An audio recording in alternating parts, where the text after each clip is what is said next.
ఉప ముఖ్యమంత్రి గారు భట్టి గారు దయచేసి మా క్లారిఫికేషన్ కొంచెం విని సమాధానం చెప్పాలని కోరుకుంటా ఉన్నాం. మీరు ఏంటంటే పూర్తిగా సభను పక్కదో పట్టించే ప్రయత్నం చేసినారు, సత్యదూరమైన విషయాలు చెప్పే ప్రయత్నం చేసినారు. నేను మీ బుక్లో నుంచే చెప్తున్నాను, నేనేం నా కొత్త సొంత కవిత్వం చెప్తలేను, ఫిగర్స్ చెప్తలేను. Please take page number 20 table number 9. ఇప్పుడు ఇక్కడ ఇందులో మీరు ఏం చెప్పినారంటే కన్వీనియంట్గా 7 లక్షల కోట్ల రూపాయల అప్పులు ఉన్నాయని చెప్పి ఒక సత్యదూరమైనటువంటి విషయాన్ని చెప్పి ఇదంతా కూడా రాష్ట్ర ప్రభుత్వ అప్పుగా చెప్పే ప్రయత్నం చేసినారు. ఇది పూర్తిగా సత్యదూరమైనటువంటి విషయం. అయితే అధ్యక్ష మీరు చదవండి, మీరు చెప్పిందే చదువుతున్నాను.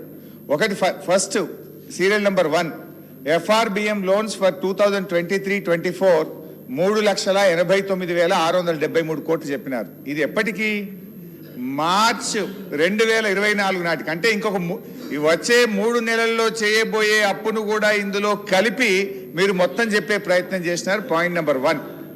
అదేవిధంగా అధ్యక్ష పాయింట్ నెంబర్ 3 గవర్నమెంట్ గ్యారంటీ, మంచిగా వినండి Bhatti garu, government guarantee loans which are raised by SPVs and serviced by them, వాళ్ళే కట్టుకుంటారు.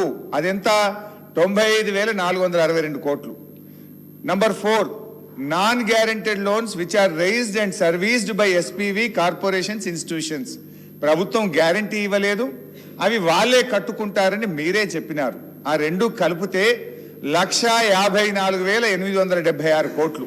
అంటే ఈ 1,54,876 కోట్లు రాష్ట్ర ప్రభుత్వం కట్టదు, వాళ్ళే కడతారని మీరే మీ బుక్లోనే చెప్పారు. అంటే ఈ 6,71,757 తీసేస్తే నెట్గా ఉండేది 5,16,881. ఈ 5,16,881లో వచ్చే 3 నెలలు కూడా కలిపి మీరు FRBMలో లోన్లు పెట్టినారు. అది కూడా తీసేస్తే రమారమి ఉండేది కేవలం 5 లక్షల కోట్లు మాత్రమే. కానీ మీరు ఇది 7 లక్షల కోట్లని 2 లక్షల కోట్ల రూపాయలు పెంచి చెప్పి ఇది సభ ద్వారా రాష్ట్ర ప్రజల్ని తప్పుదో పట్టించేటువంటి ప్రయత్నం చేసినారు. This is point number 1. అధ్యక్ష ఇకపోతే గౌరవనీయులు దీని మీద క్లారిఫై చేయాలి. గౌరవనీయులు అధ్యక్ష భట్టి గారు ఎంతసేపు మా మీద ఏం చేసిందని చెప్పే ప్రయత్నం చేస్తూ ఉన్నారు. అధ్యక్ష ఈరోజు మీరు మీ ప్రజెంటేషన్లో మీరు పెట్టిన సంతోషం. మీరు రాష్ట్రం స్వంత ఆదాయ వనరుల్లో ఎట్లా వృద్ధి సాధించింది, 2014లో ఎంత ఉంది, 2023-24లో ఎంత ఉంది, దేశంలో మనం ఎక్కడున్నామని చెప్పుంటే మేము సంతోషపడే వాళ్ళం. ఇలా దేశంలోనే అత్యధికంగా స్వంత ఆదాయ వనరుల్లో వృద్ధి రేటు సాధించిన రాష్ట్రం తెలంగాణ రాష్ట్రం. పర్ క్యాపిటా ఇన్కమ్లో దేశంలో చిన్న రాష్ట్రాలు మినహాయిస్తే నంబర్ 1 స్థానంలో ఉన్నాం. అది పెరిగిన ఆస్తుల గురించి మీరు చెప్పే ప్రయత్నం చేయలేదు. అదేవిధంగా క్యాపిటల్ ఎక్స్పెండిచర్, ఎంత పెద్ద ఎత్తున క్యాపిటల్ ఎక్స్పెండిచర్ చేసినాం చెప్పే విలువ చేయలేదు. అదేవిధంగా ఆస్తుల విలువ కల్పించిన ఆస్తుల విలువను మీరు చెప్పే ప్రయత్నం చేయలేదు. అదేవిధంగా పెరిగిన GSDPని కూడా మీరు ఎక్కడ కూడా చూపించే ప్రయత్నం చేయలేదు. డెట్ టు GSDP చూపించారు కానీ ఇతర రాష్ట్రాలతో కలిపి చూపించినప్పుడు దేశంలో మనకంటే 22 రాష్ట్రాలు అప్పులు ఎక్కువగా తీసుకున్నటువంటి విషయాన్ని మీరు దాచిపెట్టేటువంటి ప్రయత్నం చేసినారు. పెరిగిన పంటల ఉత్పత్తి కానీ ప్రజలకు కలిగిన వసతులను కానీ దీన్ని ఎక్కడ కూడా మీరు చెప్పేటువంటి ప్రయత్నం చేయలేదు. మీరు ఏం చేసిండ్రని మాట్లాడుతూ ఉన్నారు. అధ్యక్ష ఈరోజు రాష్ట్రంలో 47 లక్షల మంది వృద్ధులకు వితంతువులకు ప్రతి నెల 2,000 రూపాయలు ఆసరా పెన్షన్ ఇచ్చి మేము కాపాడే ప్రయత్నం చేసినాం. 69 లక్షల మంది రైతులకు 72,000 కోట్ల రూపాయలు రైతు బంధును మేము ఇచ్చాం.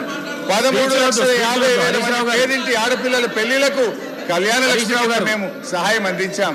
రాష్ట్రంలో ఆసుపత్రులు బాగు చేశాం. 50,000 కోట్ల రూపాయలు రైతులకు ఉచిత విద్యుత్ ఇచ్చే ప్రయత్నం చేసినాం. ఇలా చెప్పాలంటే చాలా విషయాలున్నాయి అధ్యక్ష. అయితే క్లారిఫికేషన్ అడుగుతాను అధ్యక్ష. భట్టి గారు గౌరవనీయులు డిప్యూటీ సీఎం గారు ఇవాళ గ్యాప్ ఇన్ బడ్జెట్ విషయంలో వారు చెప్పే ప్రయత్నం చేశారు. మొదటి సంవత్సరం 2014-15లో మన కొత్త రాష్ట్రము, అసలు కొత్త రాష్ట్రానికి ఎంత ఆదాయం వస్తుంది, ఎంత వనరులు వస్తుందని ఒక అంచనా ఉంటుంది అధ్యక్ష. డెఫినెట్గా మొదటి ఇయర్ గ్యాప్ ఉండడం అనేది అత్యంత సహజమైనటువంటిది. 2016-17లో 93% రీచ్ అయినాం, 2019-20లో 97% రీచ్ అయినాం.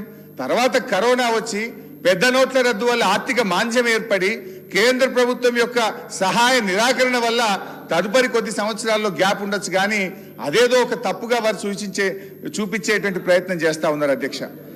ఇంకో విషయం, వారు కేంద్ర ప్రభుత్వ సంస్థలు, అవి రాష్ట్రానికి ఏం సంబంధం అధ్యక్ష? కేంద్ర ప్రభుత్వం నిధులు పెట్టి కేంద్ర ప్రభుత్వం కట్టిన దాన్ని కూడా మేమేదో ఉమ్మడి రాష్ట్రంలో రాష్ట్ర ప్రభుత్వ నిధుల చేత దాన్ని చేసినామని చూపించేటువంటి ప్రయత్నం చేసినారు, విచ్ ఈస్ టోటల్లీ ఇన్కరెక్ట్ అధ్యక్ష. వారు ఇంకోటి అన్నారు, మిడ్ మానేర్. ఇవాళ మిడ్ మానేర్ మీరు సగంలో వదిలిపెట్టిన మిడ్ మానేర్ అయినా, ఎల్లంపల్లి అయినా, దేవాదులైనా, నెట్టంపాడైనా, కల్వకుర్తి అయినా, ఇవాళ తుమ్మిళ్ళ కానీ, ఇవాళ భక్త రామదాస్ కానీ, ఇవన్నీ మేము పూర్తి చేసి ఇవాళ రైతులకు నీళ్ళు ఇచ్చినటువంటి విషయాన్ని మీరు దాచిపెట్టేటువంటి ప్రయత్నం చేస్తా ఉన్నారు అధ్యక్ష. అదేవిధంగా ఈరోజు ఓడీ విషయంలో కూడా గౌరవనీయులు ఉప ముఖ్యమంత్రి గారు మాట్లాడారు అధ్యక్ష. ఓడీ అనేది ఏమన్నా నేరమా అధ్యక్ష? It is the facility given by the RBI. రాష్ట్రాలకు తమ అవసరాలకు ఉపయోగించుకోవడానికి ఇవాళ ఆర్బీఐ ఇచ్చినటువంటి ఫెసిలిటీని మనం ఉపయోగించుకున్నాం. నేను అడుగుతా ఉన్న బట్టి గారిని, ఈ సభకు మీరు హామీ ఇస్తారా? మేము భవిష్యత్తులో ఈ ఓడీ వాడము, ఈ ఫెసిలిటీ మేము వాడము, వేస్ అండ్ మీన్స్ కు మేము డబ్బులు